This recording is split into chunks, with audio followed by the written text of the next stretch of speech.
পবিত্র কোরআনের অমোঘ ঘোষণা ও ইতিহাসের নির্মম বাস্তবতায় বনি ইসরায়েল বা ইহুদি জাতির উত্থান পতন এক বিস্ময়কর অধ্যায়। যুগে যুগে মহান আল্লাহ তাআলার অবাধ্যতা, নবীদের হত্যা এবং পৃথিবীতে ফিতনা ফাসাদ সৃষ্টির কারণে এই জাতি বারবার লাঞ্ছিত ও বিতাড়িত হয়েছে। বর্তমান মুসলিম রাষ্ট্রের ওপর ইসরায়েলের নির্বিচার হামলা ও বর্বরতা যখন বিশ্ববিবেককে কাঁদিয়ে তুলছে, তখন পবিত্র কোরআনের সূরা বনি ইসরায়েলের সেই প্রাচীন সতর্ক বাণীগুলো আবারও নতুন করে আলোচনায় আসছে। পবিত্র কোরআনের সূরা বনি ইসরায়েলের ৪ নম্বর আয়াতে মহান আল্লাহ ঘোষণা করেন,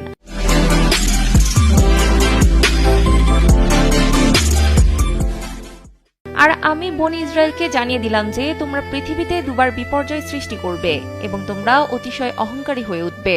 মহান আল্লাহর এই ঘোষণা থেকে পরিষ্কার যে বনি ইসরায়েল পৃথিবীতে দুবার বিপর্যয় সৃষ্টি করবে।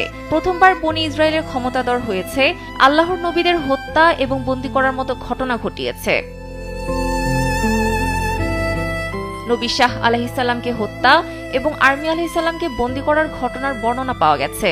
এর শাস্তি স্বরূপ মহান আল্লাহ ব্যাবিলনের অগ্নিপূজক শাসক বখতে নাসরকে ইহুদিদের উপর আধিপত্য দান করেন। খ্রিস্টপূর্ব ৬০০ সালে সেই অভিযানে হাজার হাজার ইহুদি প্রাণ হারায় এবং অনেকে দাসে পরিণত হয়। তবে আল্লাহর রহমতে তারা আবারও ঘুরে দাঁড়ানোর সুযোগ পায়।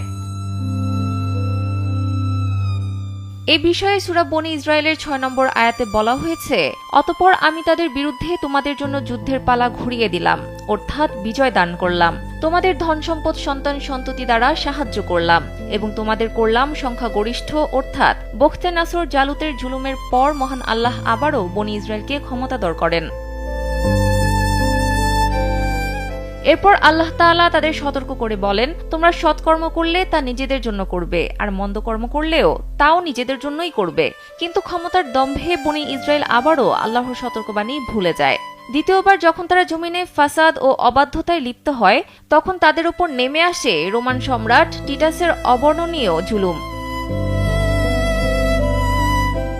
সে জেরুজালেম আক্রমণ করে লাশের পাহাড় জমিয়ে দেয়, পবিত্র ধর্মগ্রন্থগুলোকে পদদলিত করে এবং সুলাইমানি হাইকাল ধ্বংস করে দিয়ে ইহুদিদের চিরদিনের জন্য বাইতুল মুকাদ্দাস থেকে বহিষ্কার করে।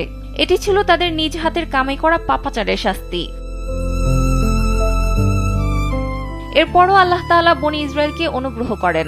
সূরা বনি ইসরায়েলের ৮ নম্বর আয়াতে বলা হয়েছে, সম্ভবত তোমার প্রতিপালক তোমাদের প্রতি দয়া করবেন, কিন্তু তোমরা যদি পূর্ব আচরণের পুনরাবৃত্তি করো তবে আমিও পুনরাবৃত্তি করব, আর জাহান্নামকে আমি করেছি সত্য প্রত্যাখ্যানকারীদের জন্য কারাগার।